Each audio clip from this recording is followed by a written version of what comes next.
നിങ്ങൾ കരിയറിൽ നല്ല ജോലി ആഗ്രഹിക്കുന്ന ആൾക്കാർ, കരിയറിൽ നല്ല ഗ്രോത്ത് ആഗ്രഹിക്കുന്നുണ്ടെന്നുണ്ടെങ്കിൽ ഈ മിസ്റ്റേക്ക് ചെയ്യരുത് കേട്ടോ.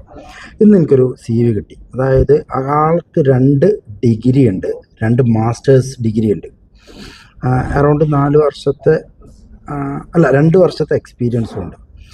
8 കമ്പനിയിൽ ആൾ ജോലി ചെയ്തിട്ടുണ്ട്. അറൗണ്ട് 6 മാസം, 3 മാസം, 4 മാസം. ദ മൊമെൻ്റ് ഈ CV കണ്ടൊക്കെ തന്നെ ഞാൻ ആളോട് എനിക്ക് താല്പര്യമില്ല എന്ന് പറഞ്ഞു. കാരണം ഇത്ര ഷോർട്ട് ടേമിൽ കമ്പനി മാറുന്ന ആൾക്കാരെ അറൗണ്ട് CV നോക്കാൻ പോലും നമുക്ക് താല്പര്യം ഉണ്ടാവില്ല. കാരണം നമ്മൾ അത്രയും എഫേർട്ട് എടുത്തിട്ടാണ് ഒരാളെ ഹയർ ചെയ്യുക. ഇയാളിവിടെ എത്ര കാലം ഉണ്ടാകും എന്നുള്ളത് ഹയറിങ്ങിൽ ഏറ്റവും വലിയൊരു തലവേദനയാണ്.